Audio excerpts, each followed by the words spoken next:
Hey, hey, hey, welcome to episode 8 of Craftish. I'm Vickie Howell. Today I'm chatting with the author of the new book, Stamp, Stencil, Paint, Anna Joyce.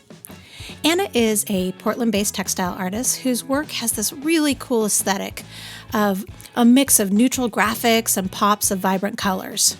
Her hand-printed designs have been featured in major publications such as Lucky Magazine and Design Sponge and Oh Joy. But I found her through her publisher and was instantly a fan. In fact, I'm actually currently carrying one of her handbags that I've snatched up right away.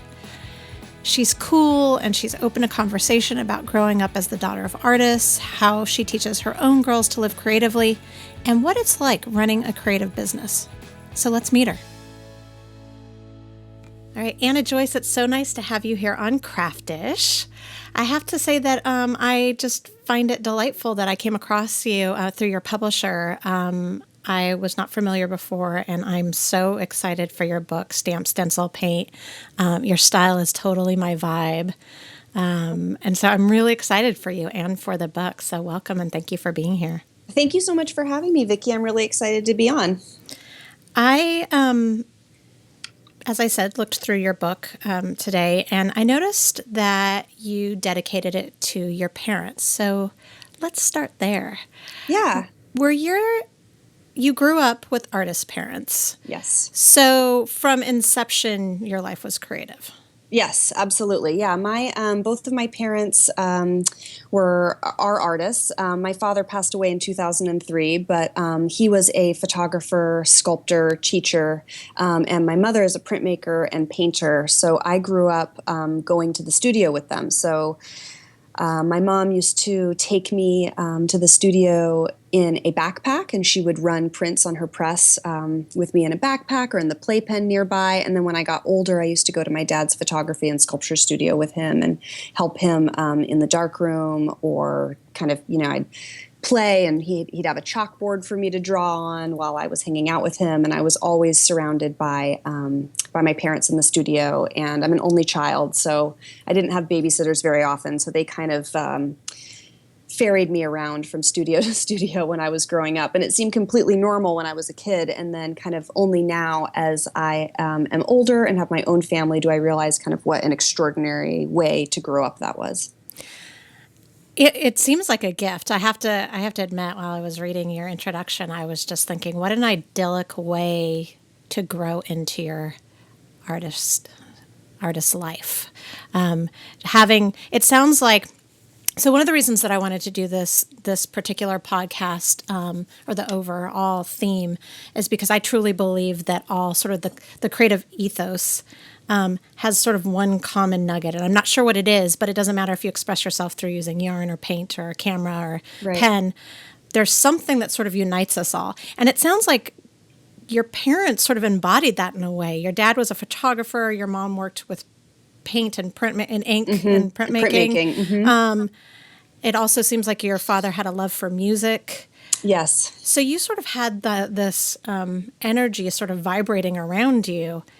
It seems like for much of your childhood. Did you feel like they presented creativity to you as a big picture like that really they were just trying to expose you to that part of your soul or your body or your mind or however you want to think of it? Yeah, I feel like they were trying to expose me to that kind of part of my life, but more than anything, it's just how it was. I mean, it was the work that my parents did. It was the way that our house ran. There were always stacks of rag paper out and colored pencils and crayons, and we made every single birthday card. We made all of our own Christmas cards, our own Valentines. My parents both had thriving studio practices. Like I said, they started an artist-run gallery when I was in the second grade, I believe. So not only was I going to the studio with them, but I would also have to go and gallery sit. So all of my parents' friends were also artists, and I was one of the only children in the group. So I was surrounded by artists everywhere. It was just kind of how I grew up. I think that they definitely made an effort for me to be creative, but it wasn't necessarily something that they had to focus on simply because it was all around me all the time. It was modeled, Yeah, exactly. And I didn't really know any better. I didn't I remember kind of as I got a little bit older and would go over to friends' houses, kind of noticing if they had, say, framed posters on the wall and thinking, I wonder why they don't just have art on the wall. Like, where are all their prints Right. and where are all their photographs and where are all of these big, beautiful paintings from their parents' friends? Like what is this? So I don't know. It might be kind of like, asking a child of a chef, was food a big part of your life? Like, absolutely, it always was, because that was I was just surrounded by it all the time. And frankly, a lot of the time, because I was younger, I mean, gallery sitting was terribly boring. I'd wish that we'd be doing something else. Sitting on a gallery on a Saturday afternoon wasn't exactly what I wanted to do. My parents would kind of keep me busy, but there weren't any iPads or computers or anything to kind of keep me occupied. So I had to play. And I just remember spending endless hours at the gallery watching my parents paint and take the shows up and down, and it was just how I grew up. Did you believe that you could create art? Yeah, I did, absolutely, always. There was no barrier. Everybody could do it. I didn't understand why everybody didn't want to, or when people said they couldn't draw. I just don't believe that. And one of the things that was so important to me when I wrote Stamp Stencil Paint, which is my book, is that I really wanted the barrier for entry for people to be really low. The patterns are really simple and appealing, and it's more just about color and about getting your hands dirty and simply taking the time to make something by hand, whether it's perfect or imperfect, but kind of embracing irregularity, embracing imperfection, and taking the time to just stamp a polka dot, Yeah. So I always believed that I could make art because everybody around me was doing it, so why wouldn't I do it? You write in your book, this book is meant to be joyous. It's about trying something new, embracing imperfections, and most of all, taking the time to create by hand. And I love that you ended it with, I made this for you. So that you're teaching, you're using your authorship as another example of what creation can look like, and that it is a gift that you're giving and you're also receiving. I'm assuming every time that you see or will see somebody make one of your inspired designs. Yeah, absolutely. Nothing makes me happier than seeing the projects that people have made from the book. It's so overwhelming. It fills my heart with so much joy to see people having a connection with what I wrote and the projects that I put forward and the techniques that I taught in the book. It's really, really exciting. And also, I Made This For You is also kind of I didn't really write about this, but it's also kind of a little private love note to my husband as well, because we used to, when we met in college, we met in undergrad in a printmaking class, and have been together for a really long time now. And we had a little kind of before we met before cell phones, which is kind of crazy. But we would, when we'd be going on a walk together or something, if we saw something especially beautiful, a wall where graffiti had been torn down and there were lots of layers or color or something like that, we'd kind of nudge each other and point and say, oh, I made that for you. And then when we got cell phones and we could take photos, we've kind of always had a little collection. If we see something really beautiful, we'll take a photo of it and send it to each other and say, I made this for you. So that was kind of something that was also a part of that relationship. So the book's a little bit about family, about my parents, and also making it it was kind of my love letter to the reader that, I made this for you. That is such a lovely testament, and also I think really important, and I don't think that particular subject is talked about enough, about how just you capturing it with your eyes is enough to be able to give the gift to someone else. I don't think I've ever thought of it that way. Yeah. But that could be the initial step, especially for someone that maybe was a little bit nervous about unleashing their own creativity. That if you see beauty, whatever that is, beauty is however you define it. Absolutely. Taking a picture or pointing it out even is just your first act of giving creatively. Yeah, yes, I really like the way that you frame that. It's true. And also just taking the time kind of, on your artistic journey to just take a moment to appreciate something beautiful, whether it's, right now in Portland, it's spring and the the trees are all blooming, and I just every time it's just a feast for the eyes to see all of these beautiful pink trees, and just to take the time to appreciate color and beauty, and a beautiful painted wall or flowers in a garden or a sunset or something like that can be a really incredible jumping off point for creativity and inspiration. And I think even putting yourself in a place where you can feel the vulnerability of letting it move you. Mm-hmm. I know that, obviously the time that we're recording this, there's obviously, well, this whole year it'll be like that. There's a lot of stuff politically happening, Yeah. and there's anger on both sides or whatever. But there's a lot of ugliness happening. And the other day, it was just sort of like a tipping point for me of just hearing the ugliness being, spouted at each other. And I remembered within a maybe 12-hour period, I heard the singer Lord's tribute to David Bowie, which brought me to tears. That, but I would love to. I like her. Simple. Yeah. I don't necessarily listen to her on a regular basis, but it was so classic and simple. And then I also watched with my husband Crimson Peak, which is a Guillermo del Toro movie, which is visually just like breathtaking. And I had one of those moments that I think that you are speaking about, or two of those moments rather, where it felt like such a gift. Like there was so much ugliness, but if you can just stop and be vulnerable to the beauty that is out there through art and craft and creativity in general, it makes it so much easier to open yourself up to then producing it yourself. Absolutely. And I think that the art of, or the practice of making art is one where you have to consistently make yourself vulnerable. You make yourself vulnerable over and over and over again. You make yourself vulnerable to critique if you plan to share your work. You make yourself vulnerable to yourself if you judge your work. You make yourself vulnerable when you try something you've never tried before, which is scary and hard. And I really wanted to, in this book, to encourage people to come to making and to try something new without fear and without judgment, and to have that vulnerability be something that is a bonus and not a detriment.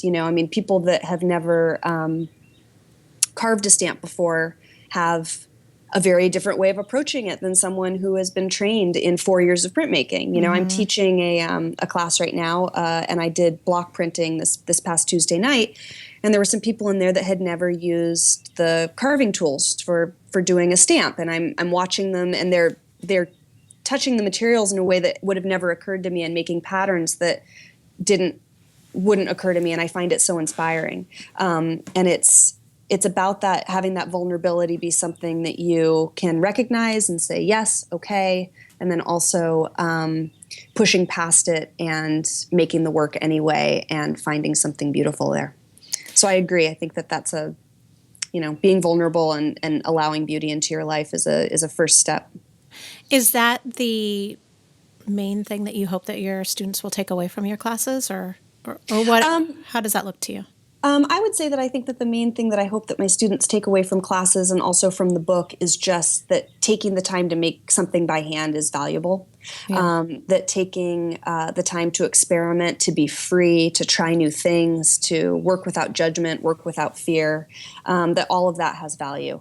And to maybe, if you've carved a stamp and it feels perfect, to turn that stamp upside down. Well, what does it look like if you move it around, to experiment, to try something new, to push forward, to just kind of keep moving and keep, I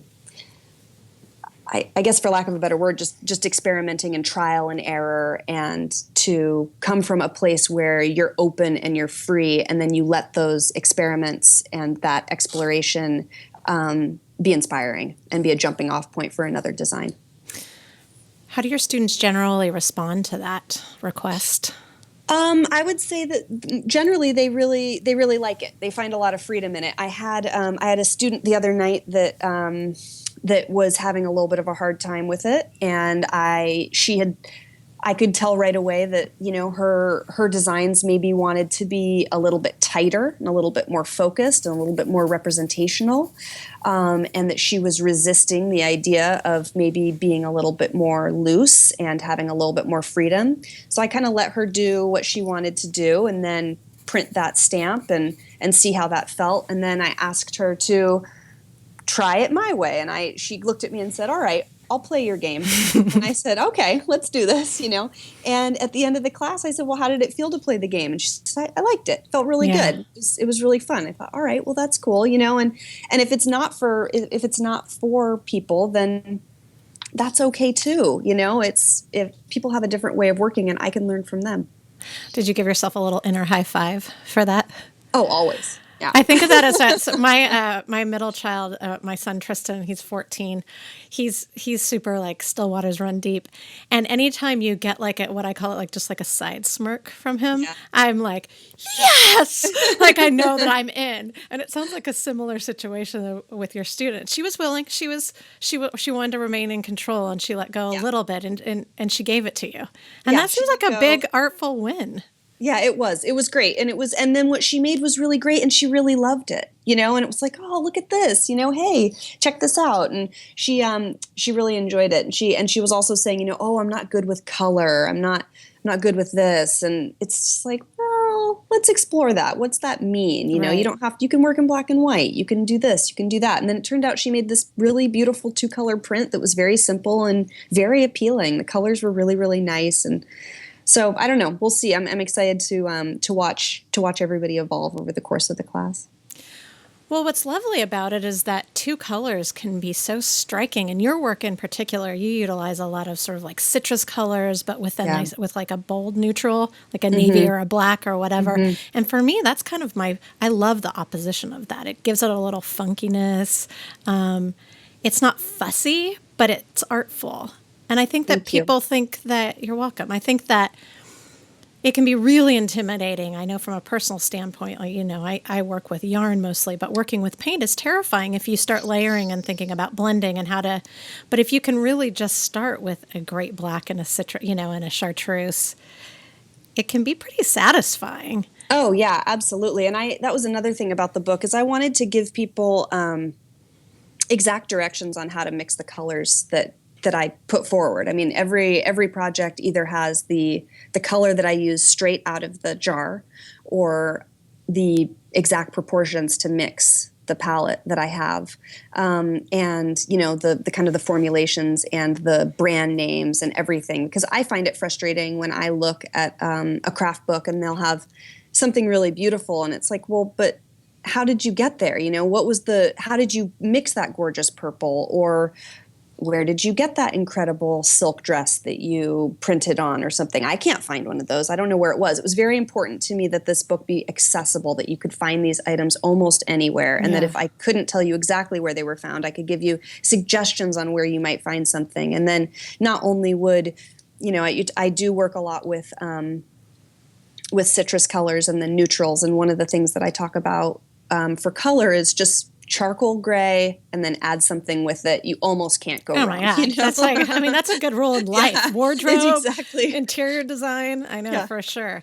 I think that's so important too. I know I have a lot of artist friends, I'm sure you do too, that when they're teaching or writing books or whatever, they really want to just sort of give suggestions. They just want to give inspiration, which is lovely in so many ways, but when you're working with the masses through doing a book, or if you're doing online courses or whatever, a lot of that sort of like just inspirational, aspirational stuff doesn't translate to to a successful way for them, which means that it creates frustration, So even though it's awesome to work with all vintage, materials and, and free form, for me, this is just speaking for me, but it sounds like we're on the same page here.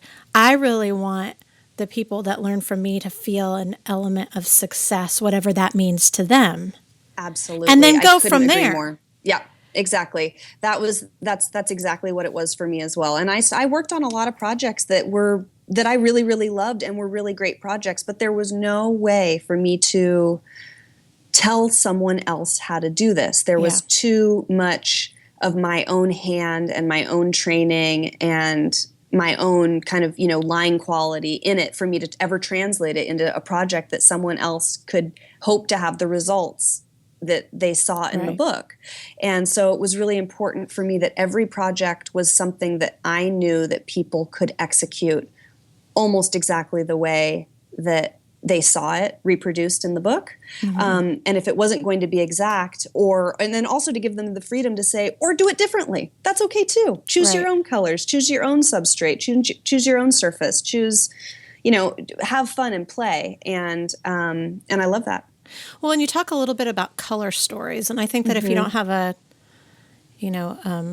art background or education, maybe you might think, oh, well, that must have something to do with a color wheel or, the way that certain colors work with each other. But you suggest that it's coming up with sort of an emotional color story. Will you speak to that a little bit? Yeah, absolutely. For me, and this is, again, also like you said before, this is just speaking for me.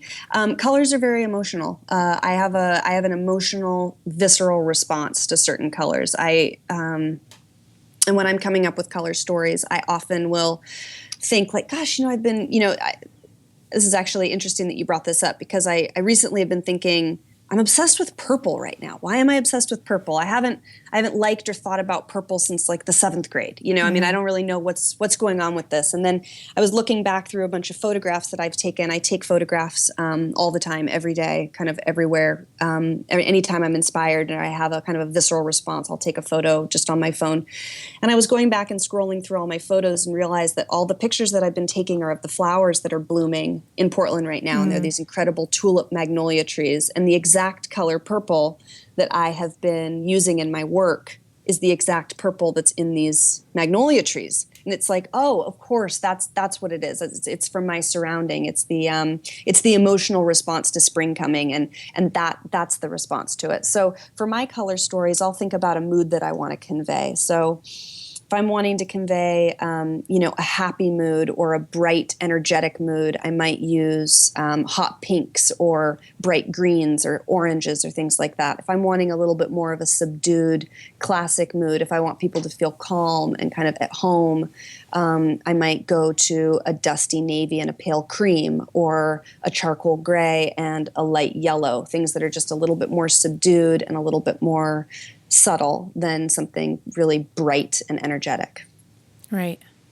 And I think that's important also because we have sort of modeled for us what colors should evoke certain periods of life or emotions, oh, well, we want it to look baby, so let's do whatever that means. I hate when people say we want it to look baby. What does that mean? Do you want like cool kid? Do you want like goth baby? Do you want like traditional?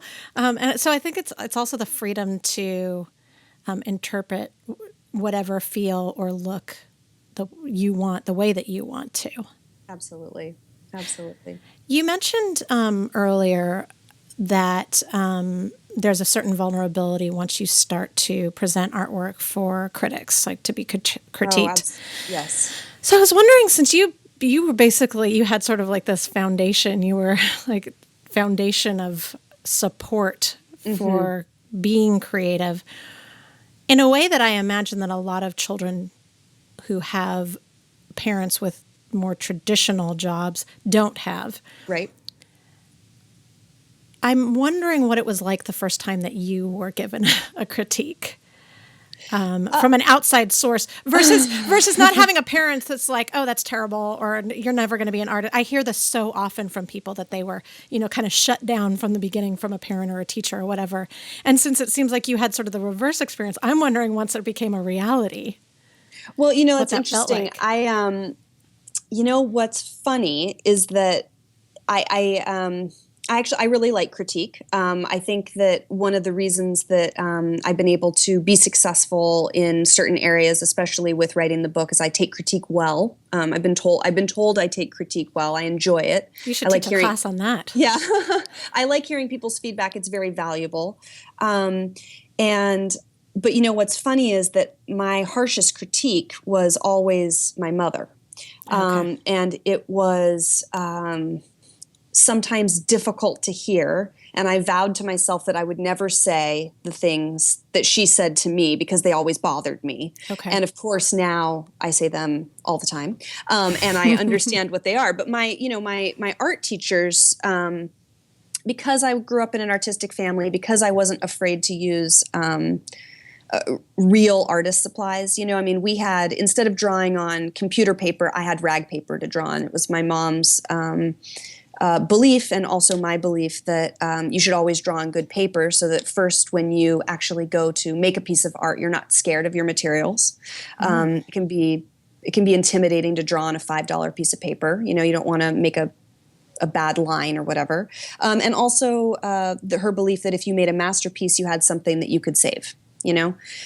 So I wasn't intimidated by using real materials. So I found that, at least in high school and when I was first starting out, that my art teachers really gushed over my work, and they really, really liked my work, and I had a lot of confidence. And it was when I came home that my mom would say, you're trying to make a print, there's fingerprints on the edge of this. That's not acceptable. You didn't tear your paper with the grain. You didn't, you know, I mean, she's a master printmaker. Right. And it was very important to her that and this was the quote that always drove me insane, that I now say to people all the time, which is to pay attention to detail. And I am a very spontaneous maker. Yeah. I will often act before I think. And it usually works out, but sometimes I'll have kind of catastrophic mistakes along the way and make a huge mess or spill something or work with the wrong materials. But I'll have a tendency to just kind of be automatic and go and have a visceral response and not pay attention to detail.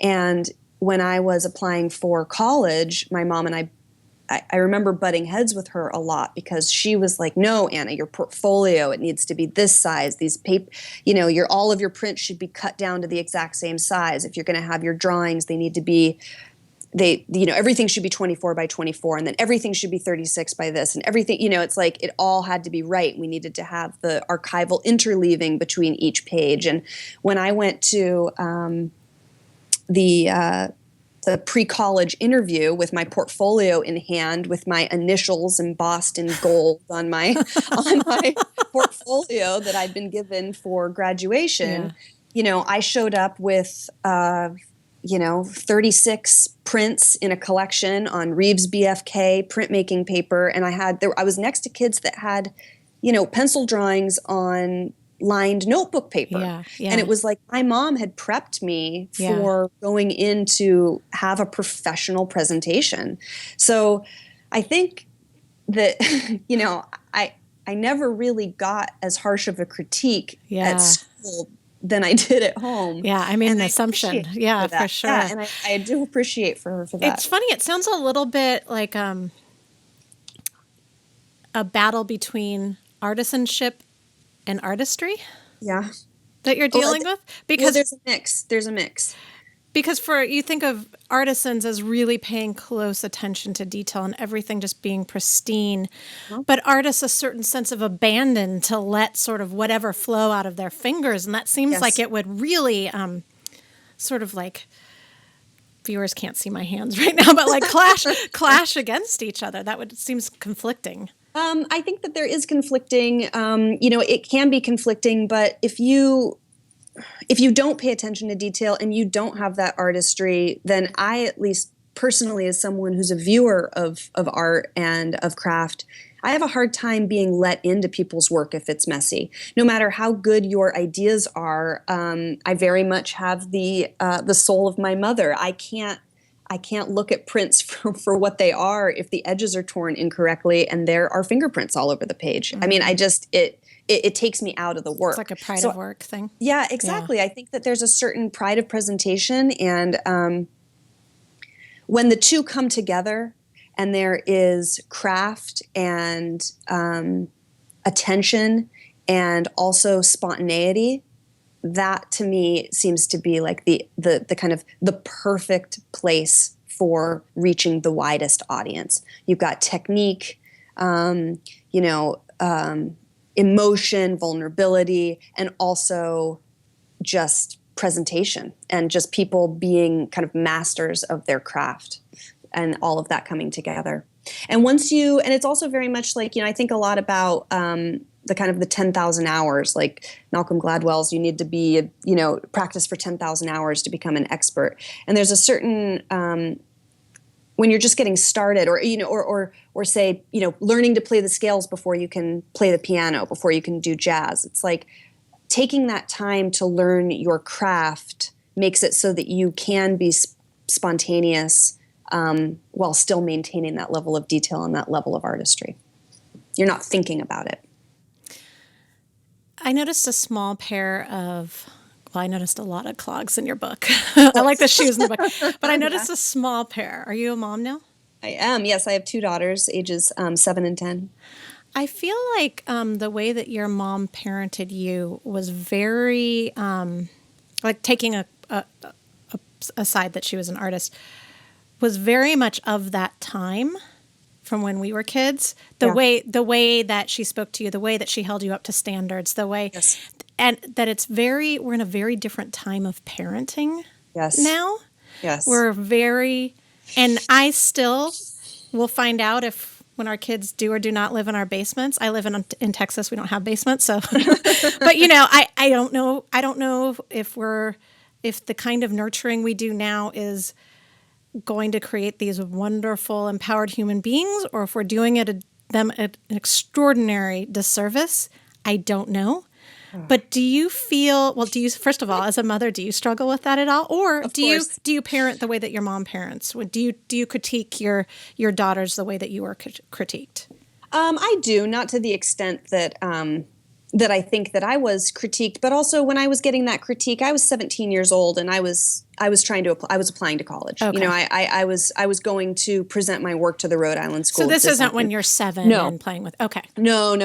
I was never. I didn't mean to sound like that. I was never critiqued when I was just playing or making. I mean, my mom, would always, if you were doing Valentine's, don't get glue everywhere and use your best handwriting, that type of thing. Yeah. But no, I mean, that critique was more when I began to start to present myself professionally or have aspirations to be a professional artist, which not to get off topic, but I actually received quite a bit of pushback from my parents. They weren't really that excited about it. And I think it was more just because they knew it was a tough road to hoe. Yeah.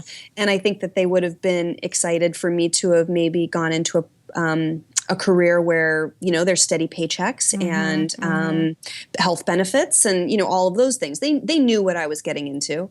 And so they weren't able to be as romantic about it as I was at 16, 17, 18 years old, because they understood what road lied ahead or lay ahead. But no, as a mom, I would say that I also, I try to talk to my girls a lot about hard work. And about dedication and about doing your best. And yeah, I've absolutely told my daughter, like, this is beautiful, your sentiment was nice, but your handwriting looks terrible, and we're not sending it out. Like, no, you need to do it again. You're good. Especially I haven't gotten there yet. if we're going to do that. Now, I'm also very lax about a lot of things. Their room is a pigsty. Yeah. I try to choose my battles. I'm sure they have much too much screen time. I mean, all of that. But I also think that the best thing that I can do, and I definitely, I can see this coming back, is what I know I can do is to show them what it looks like to work hard, to show them what it looks like to follow your dreams. They were with me every single step of the way when I wrote my book. They were with me from my first phone call with Melanie Fallick up until the champagne bottle that we popped when I signed my contract. We went down as a family and found my book at Powell's Books here in Portland, which is, this incredible bookstore. And there's a photograph of me with my arms around my girls holding the book. And I know that they'll never forget that, and it's like they watched me struggle and work. It's in the book, but, I made that book at our dining room table. So we as a family ate dinner at our coffee table for 14 months over the course of writing that book, because there wasn't a place for me to make the work that I needed to make in the light that I needed to have that wasn't our dining room table. And my incredible husband, one weekend, my mother took the girls when I was writing the book every 3 to 4 weeks for a long weekend. So I was able to have the time to make it. Yeah, it was incredible. And I wouldn't have been able to do it without that time, because the girls were pretty young when I first started. And the first weekend that my mom had the children, Victor brought up this big, gorgeous piece of canvas and put it on the table and spread the tape, put the leaves out on the table and pushed it up in front of the window and said, you know what, here, make here for the weekend. Because I was struggling trying to I'm so sensitive to color, as we talked about before, and I needed to have natural light. My studio for my business was in the basement at the time, and I was trying to work down there, and I kept running up and down the stairs. Is this yellow right? Does it work with I couldn't tell the different lights that I had going on down there. And the studio just never went away. And I worked there for, over a year. And so my family, and especially my children, were very involved with every single thing that I did. And one of the things that was really amazing, I mean, my youngest, Iris, was 4 when I started working on the book. And I never, ever had to tell them to not touch my studio, to not play with my supplies. There was just this ingrained respect for what was happening in that corner of the house. We live in a very small apartment in Portland, like right in the heart of the city, and we probably have about 800 square feet of living space, and I was taking over a good 150 of it for over a year. And it's just, that's where Mom was, and that's what she was doing, and she was writing a book, and those were her projects, and that's where it was. So I'm hoping that I'm teaching my girls how to be powerful and strong and focused and motivated by watching me. That also probably assuages my guilt for like not picking them up after school and taking them to go do fun stuff because I've got to run to a fabric store. I don't, I can attest that yes, it does. It does help assuage that particular brand of guilt. Right. So it's like, oh God, I'm sure that they're missing out on all sorts of things because, their mom is ambitious and trying to forge this new path. But I'm hoping that that what they're gaining is valuable too. You know what though?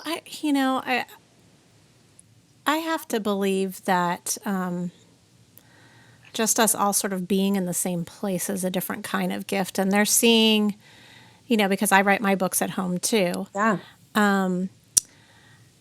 They're seeing the process, the whole process, the good, the bad, and the ugly, and every single book gets ugly. There's a ton. It gets ugly. Every single book I get to a point saying, what the F have I done? Like what I'm not good at that. I can't do, all of these things. And they, obviously you censor yourself, but they do see all of that. But then they're there for that picture. I have a similar picture with my children. And my daughter, who's 6.5 now, almost 7, I worry that I've sort of poisoned her creatively. It's funny the things that we do to ourselves as mothers, but because I am at home, as you were. Right. She's also seeing, and all of my kids, but I have 2 boys and a girl, her especially, she sees the stress that's involved. Of course. In those deadlines. And so she's not at all interested in knitting or crocheting, like at all. Knitting and crocheting is a path to torture. Exactly. Although I say that, and, she has a little bit in sewing because I don't do as much work sewing. Like it's mostly that. Although I will see her come up and she'll slap like a Post-it note on my computer saying, this is one of my styles, will you make it? And it'll be like a little picture of socks or something like that. So maybe something's getting through to her. But it's funny because I think that our careers are embedded in their lives in ways that people that have a sort of an office job don't deal with.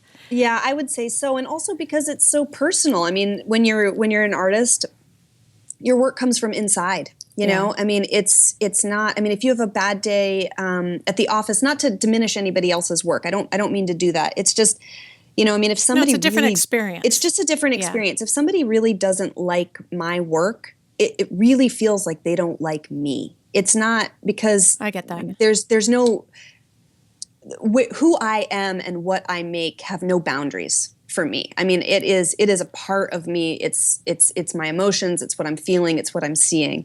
Yeah. And so you're right. That stress is very. My girls see it too. They know. It's part of it. But hopefully that's important because nothing in life that's worth having is usually comes easily. And they should know that if you're going to work on something that's really hard, that you really care about, there might be some tears.